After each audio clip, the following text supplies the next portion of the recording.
안녕하세요. 나도 건물주가 될 수 있다. 첫 번째 시간입니다. 여러분께 건물주가 되려면 필수적으로 알고 있어야 할 정보들을 소개해 드릴 예정인데요. 저는 건축 설계업을 하고 있는 김설계입니다. 요즘 아이들에게 장래희망을 물어보면 건축주라고 하는 아이들도 있다고 하죠. 그만큼 부동산이 최고인 거를 아이들도 아는 시대인 거죠. 그런데 건물주가 되고 싶다. 그럼 뭘 해야 될까요? 일단 돈이 있어야겠죠. 그 다음은요. 내가 돈이 있든 없든 대출을 받든 땅을 사야 됩니다. 물론 그 땅에 건물이 있다면 건물을 사는 거겠죠. 그래, 내가 돈도 있고 땅도 살 거야. 그러면 부동산을 가게 됩니다. 가서 내가 원하는 땅 혹은 건물들을 얘기를 하면 부동산에서는 여기 이게 좋다. 아니면 저거는 저기는 저게 좋다. 등등 여러 가지 추천을 해주시겠죠. 그런데 이게 진짜 맞는 말인지 아니면 이 건물이 좋은 땅에 있는 것인지 건물이 너무 낡아서 새로 부수고 싶은데 그럼 이 땅에는 제대로 나오는 건지 건물이 모르죠. 당연한 겁니다. 여러 가지 고민들에 빠지게 되는데 결국에는 땅의 정보들을 내가 확실하게 알아야 이 땅이 좋은 땅인지 나쁜 땅인지 빠르게 파악할 수 있는 거죠. 사실 건축 설계를 하다 보면 건축주분들께서 땅을 가져오세요. 부동산을 통해서 이 땅이 좋다던데 한번 봐달라. 그런데 가져오시는 땅들을 보면 설계를 제대로 해봐야 아는 것도 있지만 보자마자 아 이거는 안 된다. 그리고 돌려보내는 땅들도 꽤 많이 가져오세요. 이게 사실 부동산에서 건축주분들을 속인다고 할 수는 없어요.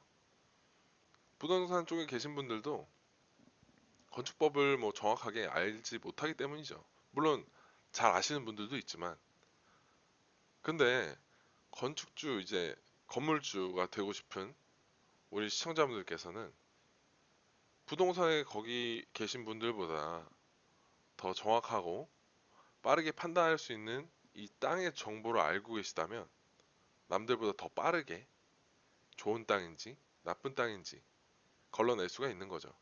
다른 사람들은 설계사무소를 거쳐야 되는데 말이죠. 그럼 먼저 하나씩 보겠습니다. 보통의 사람들은 땅을 본다면 어떤 것부터 볼까요? 평당 얼만데? 위치가 어때? 거기 역세권이야? 주변 상권은 어때? 그런 것들을 먼저 보시겠죠. 물론 이것들도 다 중요합니다. 하지만 건축 설계를 하는 입장에서 땅을 본다면 조금은 다른 관점으로 보게 되죠. 자, 땅이 왜 있어야 되죠? 사람들은 땅을 왜 관심 있게 생각할까요? 부동산, 즉 땅과 그 위에 지어지게 될 건축물 때문이죠. 건물주가 되고 싶으니까 땅이 있으면 건물을 지을 수 있다. 간단한 논리입니다. 그렇다면 그래 이 땅이 마음에 들어. 내가 샀어. 그러면 여기다가 내가 저기 롯데 잠실에 있는 롯데타워처럼 높고 크게 멋지게 지을 수 있냐? 그건 아닙니다. 당연히 아니겠죠? 그럼 그 제약 사항들을 누가 알려주냐? 바로 땅이 모든 정보를 가지고 있습니다. 땅바닥에 써 있는 것도 아니니까 당연히 잘 모르죠. 정리하자면 땅이 있으면 건물을 지을 수 있다. 하지만 그 건물을 지으려면 땅이 가지고 있는 정보를 먼저 알아야 된다. 그러면 땅에서 어떤 정보를 내가 알아야 되냐? 딱 세 가지만 기억하시면 됩니다. 첫 번째 건폐율, 두 번째 용적률, 세 번째 일조권. 갑자기 전문 용어가 나와가지고 조금 머리 아프신 분들도 있을 것 같은데 이 세 가지를 특히나 예비 건축주분들 혹은 업자분들 아니면 부동산에 관심이 많으신 분들은 하나라도 알고 계시면 남들보다 경쟁력이 무조건 월등하게 생기는 겁니다. 앞에서 말씀드렸다시피 이 세 가지만 잘 활용을 하면 땅을 보는 즉시 아, 이 땅은 뭐 좋다 나쁘다 이거 알 수 있게 돼요. 왜냐?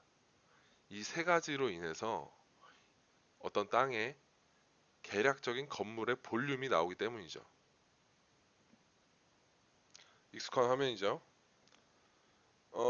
여기부터는 좀 따라와 주시면 좋을 것 같은데 네이버든 뭐 다음이든 구글이든 전혀 상관없습니다. 이 포털 사이트 검색창에다가 토지 이용만 쳐도 여기 나와요. 토지 이용 규제 정보 시스템. 이러면 이제 토지 이용 규제 정보 서비스라고 해서 사이트가 하나 나오는데 이쪽으로 들어가 줍니다. 자, 나오죠. 여기서 전국 모든 땅의 정보를 볼 수 있는 곳인데요. 주소로 찾거나 도로명으로 찾거나 아니면 뭐 지도로도 찾을 수 있는데 굳이 뭐 아무튼 주소로 찾는 걸로 보고 음 저는 여기서 이제 예시로 임의의 땅을 가져올 건데 지금 시청자분들께서는 관심이 있는 땅이 있다면 지금 여기에다가 주소를 입력해서 뭐 번지까지 입력을 하시면 정보가 나올 거예요. 자, 저는 임의의 땅을 지금 검색을 한번 해보겠습니다. 자, 이 밑에를 보시면 가장 먼저 봐야 할 점은 땅의 생김새입니다. 이쁘게 잘 빠졌는지, 뭐 도로는 어느 쪽으로 맞닿아 있는지, 북쪽인지 도로가 남쪽인지 서쪽인지 그것도 꽤 중요합니다. 땅에 접해 있는 도로의 위치와 폭은 건물의 볼륨을 정하는 데 있어서 꽤나 중요하게 작용을 하고요. 이게 왜 중요하냐? 이거는 아까 말씀드린 세 가지 중에 일조권에 관련이 있습니다. 아무튼 자 이제 천천히 한번 보죠. 지목은 대로 되어 있습니다. 대가 뭐냐? 옆에 보시면 주택 및 사무실과 극장 등의 건물을 건축하는 토지. 그냥 뭐 건축 행위를 할 수 있다는 뜻이에요. 예를 들자면 뭐 저와 같은 땅을 검색하신 게 아니니까 이 지목이 뭐 시골 같은 경우는 농촌 지역은 뭐 전, 답 아니면 뭐 도로면 도 아니면 뭐 주유소 용지도 또 따로 있어요. 이렇게 굉장히 다양하게 나올 텐데 아무튼 보통의 도심 지역 경우는 대가 대부분 많죠. 그리고 다음으로 면적이 나오고요. 대지의 면적이죠. 그리고 뭐 공시지가. 아, 여기가 서울 거기 송파 쪽이라 조금 비싸네요. 원래 송파가 좀 비싸죠. 요새 또 핫하기도 하고. 아무튼 여기서 좀 중요한 점이 요 지역지구 등의 지정 여부 해서 처음에 이제 도시지역 나오고 제2종 일반 주거지역 해서 이제 7층 이하라고 돼 있는데 아마 시청자분들께서 검색하신 땅은 이 2종 일반 주거지역이 아니라 1종이나 아니면 뭐 3종 일반 주거지역 아니면 준주거지역, 상업지역 등등 이 지역지구는 굉장히 다양합니다.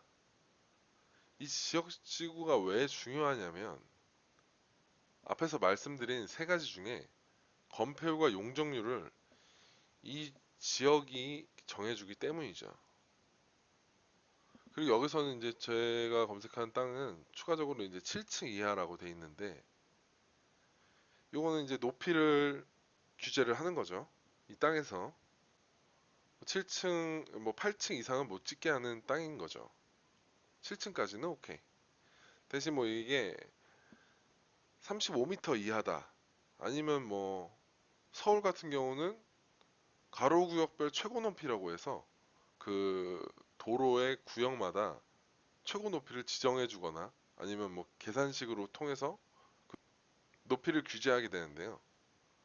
아무튼 그거는 조금 디테일하니까 일단은 뭐 이렇게만 알고 계시면 되고요. 혹시 여기서 뭐 이 옆에나 아니면 이 밑에 줄에 지구 단위 계획 구역, 뭐 혹은 재개발, 재정비 구역 등 좀 특별한 구역들이 있을 수 있는데 이 구역들은 일반적인 법의 적용을 안 받는다기보다 그 지역지구 안에서 시행 지침이라는 게 또 따로 있어요. 그걸 또 따로 봐서 거기서 법을 적용을 받기 때문에 그거에 대한 내용은 제가 따로 다룰 예정이니까 다음 동영상을 좀 확인해 주시고요. 여기서 잠시 설명을 하고 넘어가야 될 것 같아요. 먼저 지역지구를 파악합니다. 방금 제가 예시로 들었던 땅은 제2종 일반 주거 지역이죠. 그렇다면 다음으로 해야 할 일이 뭔가, 이 지역이 건폐율 용적률을 정해준다고 했는데 어디서 그걸 확인을 하냐? 바로 시조례를 확인해야 됩니다. 예시로 드는 땅은 서울시이기 때문에 서울시 조례를 확인해서 건폐율과 용적률의 값을 알아내야 되는데요. 이런 말씀도 드리기 좀 그렇지만 우리나라처럼 참 작은 땅에 이 시별로 또 법이 조금씩 달라요. 그렇기 때문에 이 시조례를 꼭 확인해서 건폐율과 용적률이 무엇인지를 알아내야 되는 겁니다. 보통 서울시면 서울시, 부산시면 부산시, 뭐 인천이면 인천시, 인천광역시 등 각 시별로 좀 알아보는 분들이 좀 많죠. 나는 예를 들면 뭐 서울에다 땅을 알아보고 있어. 그러면 서울시 조례를 한번 들어가서 쭉 적어 놓으면 이제 비교하기가 좀 편하죠. 아무튼 요거 시조례 확인하는 거는 바로 이어서 알려드릴 거고요. 그 시조례를 확인해서 건폐율과 용적률을 확인한다. 자, 앞에서 말씀드렸다시피 지구 단위 계획 구역이나 혹은 재개발, 재정비 구역 등 이런 특별한 구역은 이 시조례를 확인해야 되긴 하지만 이거보다 거기서 따로 나오는 시행 지침을 확인을 해야 돼요. 보통 이런 게 요번에 뭐 위례 신도시나 뭐 기타 등등의 신도시들이 나올 때는 대부분 이런 지구 단위 계획 구역으로 묶이게 돼요. 그렇기 때문에 그 지구 단위 계획 구역에 나오는 결정도와 시행 지침을 또 따로 확인을 해야 되는데 이 부분은 제가 또 따로 다룰 예정이니까 그 동영상을 한번 확인해 보시고요. 자, 다시 정리를 하자면 첫 번째로 해야 할 일은 관심 있는 땅을 아까 보여드린 그 사이트에서 검색을 하신 후 지역 지구를 파악합니다. 그 다음에 각 시별 해당 지역 지구의 건폐율 용적률을 확인하고요. 그 다음에는 이제 일조권, 아까 말씀드린 그 세 가지 중에 마지막 일조권을 검토를 하면 계략적인 건물의 볼륨이 나오게 돼요. 우선 이게 굉장히 뭐 지금 뭐 건폐율도 모르고 용적률도 모르고 일조권도 난 잘 모르겠어. 이게 무슨 말 하는지 모르겠다. 시조례는 또 뭐야? 천천히 따라오시면 됩니다. 그럼 우선 시조례를 확인해서 지역별 건폐율과 용적률을 확인하는 법을 알려드리겠습니다. 자, 다시 돌아왔죠? 포털 사이트에다가 법제처라고 검색을 하시면 두 번째에 법제처 해서 국가법령정보센터 이게 있습니다. 이걸 들어가 주시면 어, 첫 번째 화면이 국가법령정보센터에서 법제처는 우리나라 모든 법령 및 자치비 법규를 제공합니다. 이렇게 되어 있습니다. 여기서는 국내, 그러니까 한국의 모든 법을 검색을 할 수 있는데요. 저희는 시조례를 찾을 거기 때문에 자치법규로 들어갑니다. 자치법규 요거 누르시면 요 창이 뜨는데 여기서 이제 해당하는 시나 도를 선택을 하시면 돼요. 이쪽에 선택을 하면 뭐 예를 들어서 서울을 한번 검색해 볼게요. 서울 누르시고 여기 좀 유의하셔야 될 게 옆에 요 선택을 꼭 누르셔야 돼요. 누르시면 이제 서울시로 쭉 바뀌었죠. 옆에가. 이 상태에서 뭘 검색하냐? 도시계획을 검색합니다. 그러면 서울시 뭐 강남구, 강동구, 강북구 그래서 구별 도시계획 조례가 있고 서울특별시 도시계획 조례가 있습니다. 이 구별 도시계획보다 서울시 도시계획 조례를 보셔야 돼요. 시조례이기 때문에 누르시면 여기 뭐가 이렇게 쭉 나와요. 예, 뭐 복잡하죠. 용도지구 뭐 뭔 소리인지 잘 몰라요.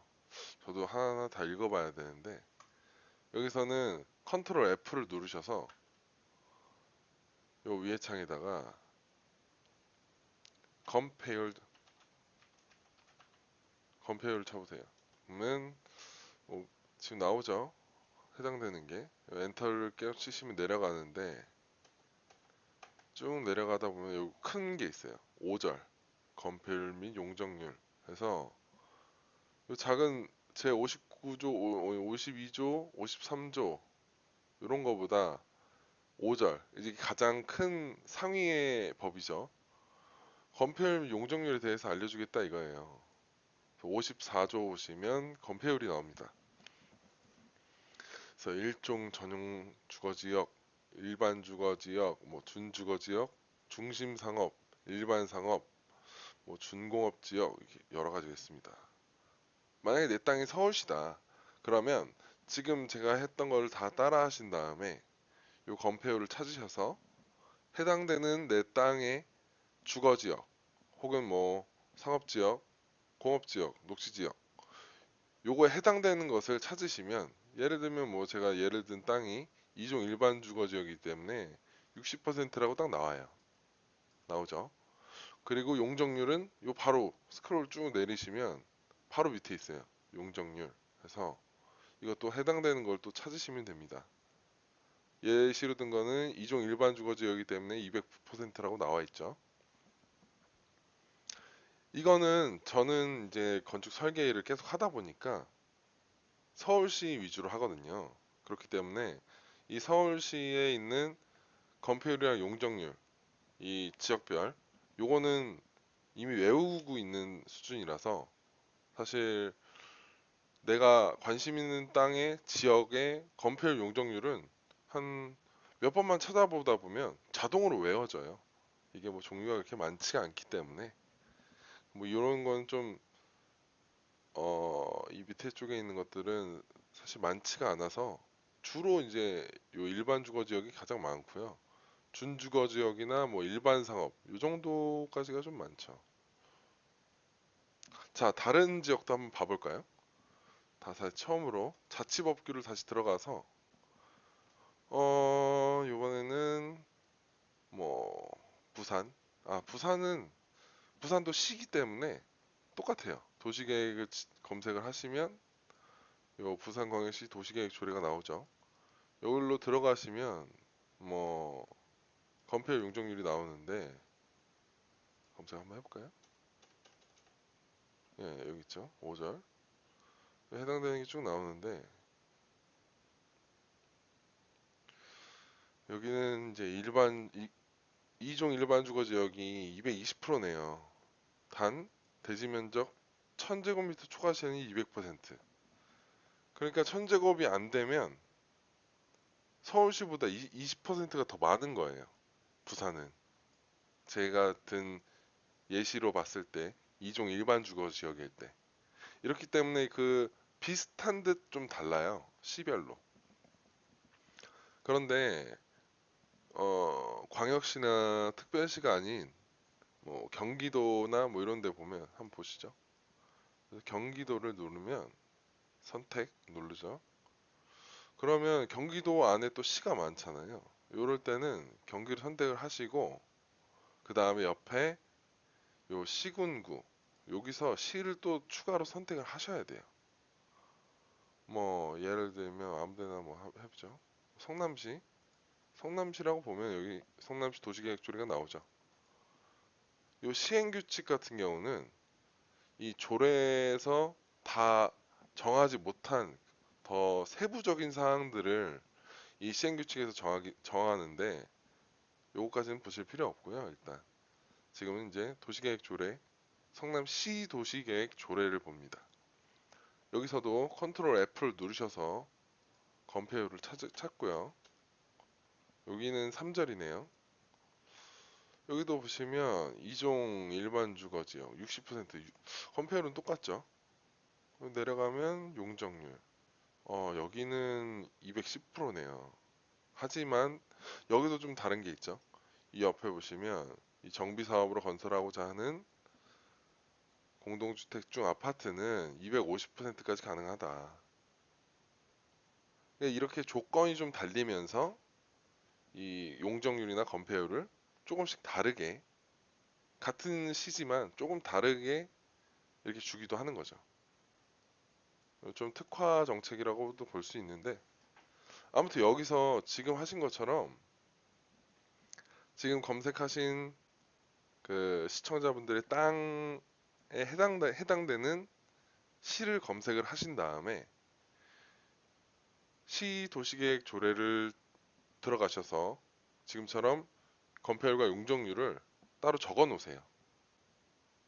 적어 놓으시면 요걸 가지고 이제 바로 다음 이어질 건폐율과 용적률에 대한 용어 설명을 할 텐데 이걸로 인해서 제가 건물 볼륨을 쉽게 파악하실 수 있는 거죠. 자, 이제 건폐율에 대해서 설명을 해드릴 건데